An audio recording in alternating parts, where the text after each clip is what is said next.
Hello दोस्तों, मैं प्रवीण आपका UP50 स्टडी अड्डा पे स्वागत करता हूं। तो आज हम लोग पढ़ेंगे अगला अभ्यास जो कि है अपवर्तन यानी कि रिफ्रैक्शन। तो आइए समय न गवाते हुए पढ़ना प्रारंभ करते हैं। रिफ्रैक्शन।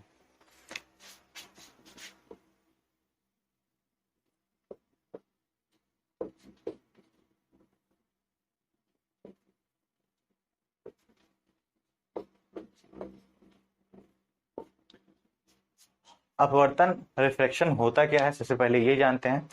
तो हमने देखा था, जो रिफ्लेक्शन पढ़ा था उसमें देखा था, जब कोई प्रकाश किरण किसी चिकने या पालिशदार तल से टकराती थी, टकराकर उसी माध्यम में लौट जाती थी। अभी यहाँ टकराने की के बाद लौटने की व्यवस्था नहीं होती है, वो उसी माध्यम में प्रवेश कर जाती है, मतलब एंट्री कर जाती है, आगे बढ़ जाती है। जैसा कि आपको यहाँ पे एनिमेशन जो दिख रहा है उसमें दिख रहा होगा, ये यहाँ से ये देखिए प्रकाश किरण जा रही होगी और ये हमारा पानी है, उसमें एंट्री करते हुए प्रवेश कर रही होगी। ठीक है, तो इसी प्रकार से जब हम देखेंगे, जब कोई प्रकाश किरण किसी विरल माध्यम से, मतलब डेंसर मीडियम से रेयरर मीडियम में या रेयरर मीडियम से डेंसर मीडियम में आती है, एंट्री करती है, तो उसमें क्या होगा, उसका जो पाथ होता है, जो रास्ता होता है उसका थोड़ा सा चेंज हो जाता है। ठीक, या हम कह सकते हैं शुद्ध भाषा में कि यदि कोई प्रकाश किरण सघन माध्यम से विरल माध्यम में या विरल माध्यम से सघन माध्यम में प्रवेश करती है तो वह अपने मार्ग से क्या हो जाती है, विचलित हो जाती है। यही घटना क्या कहलाती है, प्रकाश का अपवर्तन कहलाती है। जैसे कि एक छोटे से चित्र से भी मैं समझा दे रहा हूं। मान लीजिए ये एक पृथककारी तल है, ऊपर का माध्यम हम मान लेते हैं क्या है, सघन है। ये इस पर हम एक नॉर्मल मान लेते हैं।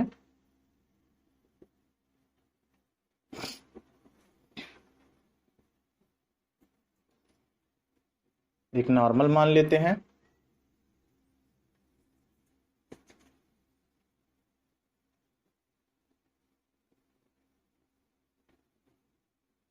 ठीक, तो यहां से कोई एक ये देखिए हमारी जो रे है यहां से एंट्री करेगी, ये हमारी आपतित किरण कहलाती है, ये प्रवेश करेगी।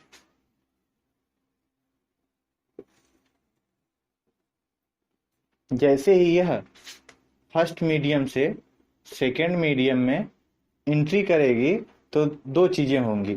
अगर देखिए ये है आपका डेंसर मीडियम, ठीक है, यानी कि सघन माध्यम, और ये क्या है, विरल माध्यम यानी कि रेयरर मीडियम। तो जब सघन माध्यम से विरल माध्यम में प्रवेश करती है तो ऐसा सोचिए, आप किसी ऐसे क्षेत्र में प्रवेश कर रहे हैं जहां व्यक्तियों की संख्या ज्यादा है, तो आपकी स्पीड क्या हो जाएगी, कम हो जाएगी। ठीक उसी प्रकार से जैसे ही प्रकाश किरणें लाइट रेज एक ऐसे मीडियम में प्रवेश करती है जहां मॉलिक्यूल जो होते हैं, अणु जो होते हैं, उनकी संख्या ज्यादा होती है, तो इसकी स्पीड क्या हो जाती है, घट जाती है। और जैसे ही यह एक विरल मतलब रेयरर मीडियम में प्रवेश करती है जहां यानी कि मॉलिक्यूल्स क्या हो, कम हो, तो वहां इसकी स्पीड क्या हो जाती है, बढ़ जाती है। तो जैसे ही स्पीड बढ़ती है तो ये जो परपेंडिकुलर है उससे दूर हो जाती है, यानी कि नॉर्मल से दूर हो जाती है। और कुछ ऐसे, इसको जाना यहां से चाहिए था बट वो कहां से जाएगी, यहां से जाएगी। तो इसे ही, इस परिघटना को ही हम क्या कहते हैं, प्रकाश का अपवर्तन कहते हैं। ठीक है, तो आप सीधा सीधा समझेंगे, यदि कोई प्रकाश किरण सघन माध्यम से विरल माध्यम में प्रवेश करती है तो वह अपने मार्ग से विचलित हो जाती है। इसको जाना यहां से चाहिए था, जा रही है कहां से, यहां से, मतलब इसका मार्ग ये होना चाहिए था, बट ये यहां से होकर जा रही है, यानी कि वह अपने मार्ग से क्या हो गई, हट गई, विचलित हो गई। तो इस परिघटना को ही प्रकाश का क्या कहते हैं, अपवर्तन कहते हैं। ठीक इसी का भी अपोजिट अगर हम सोचें तो देखिए,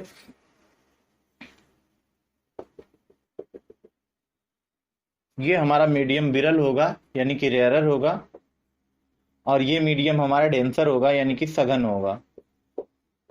सघन को दिखाने के लिए ऐसे छोटी छोटी लाइनें एक दो मार दी जाती हैं जिससे ये लगता है कि ये माध्यम सघन है। तो जब कोई लाइट रेज विरल माध्यम से सघन माध्यम में जाती है तो वह परपेंडिकुलर की तरफ आ जाती है, क्योंकि उसकी स्पीड क्या हो जाती है, कम हो जाती है, वो यहाँ से होकर जाएगी, उसको जाना कहाँ से चाहिए था, यहाँ से होकर जाना चाहिए था, बट वो जाएगी कहाँ से, यहाँ से। तो यहाँ पे कुछ एंगल क्रिएट होंगे, इसे आई कहते हैं, इसको आर कहते हैं, इसको आपतन कोण कहते हैं, इसको अपवर्तन कोण कहते हैं। तो एंगल ऑफ इसको कहा जाता है एंगल ऑफ इंसिडेंस, और इसको कहा जाता है एंगल ऑफ रिफ्रैक्शन। तो एंगल ऑफ इंसिडेंस और एंगल ऑफ रिफ्रैक्शन, हिंदी में इनको कहा जाता है आपतन कोण, आपतन कोण, इसको आई से डिनोट करते हैं, और इसको कहते हैं अपवर्तन कोण।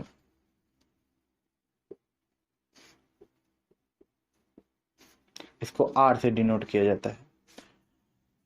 तो आपको सारी बातें समझ में आई होगी कि अपवर्तन क्या है। तो हम कहते हैं जब कोई प्रकाश किरण सघन माध्यम से विरल माध्यम में या विरल माध्यम से सघन माध्यम में प्रवेश करती है तो वह अपने मार्ग से विचलित हो जाती है।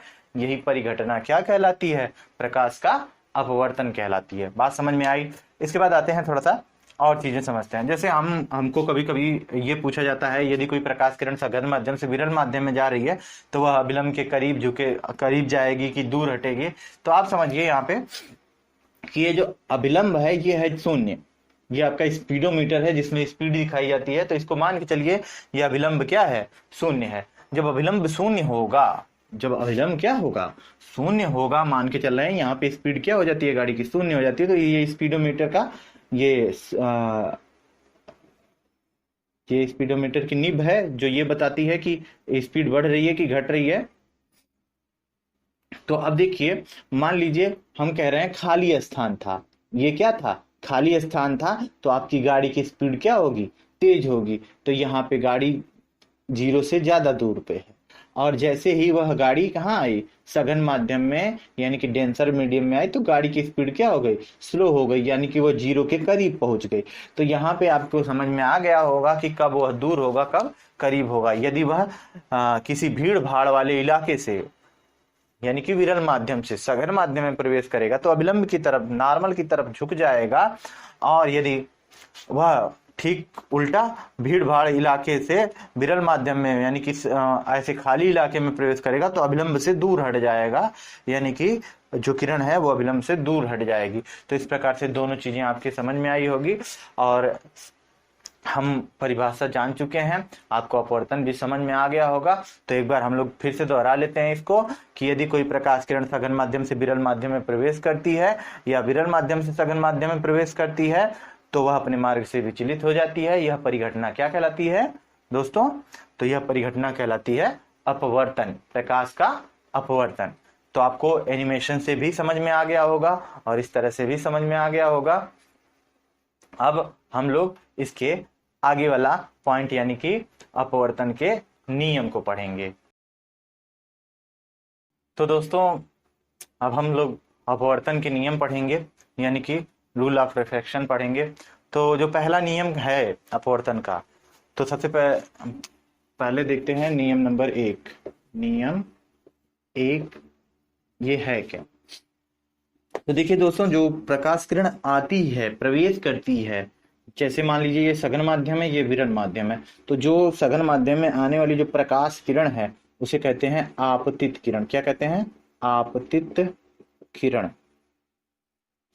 और जो प्रवेश कर जाती है उसे कहते हैं अपवर्तित किरण। और ये जो काल्पनिक रेखा हमने माना है इसे कहते हैं अभिलंब। और ये जो हम बीच में ये जो रेखा ड्रा किए हुए हैं ये वाली, उसको कहा जाता है पृथक्कारी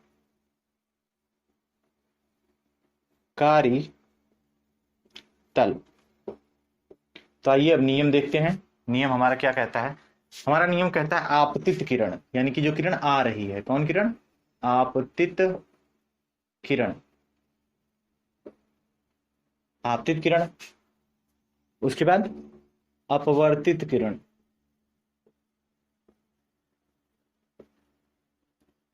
आपतित किरण, और फिर क्या, अपवर्तित किरण। उसके बाद इस बिंदु को कहते हैं आपतन बिंदु, आपतन आपतन बिंदु पर खींचा गया, पर खींचा गया अभिलंब, पर खींचा गया अभिलंब तीनों तीनों एक ही तल में स्थित होते हैं, होते हैं। तो बात आपने समझी कि आपतित किरण, अपवर्तित किरण, आपतन बिंदु पर खींचा गया अभिलंब, तीनों एक ही तल पर होते हैं। ठीक, यानी कि ये वाली किरण और ये वाली किरण, ठीक, और आपतन बिंदु पर खींचा गया अभिलंब, तीनों इसी तल में स्थित होते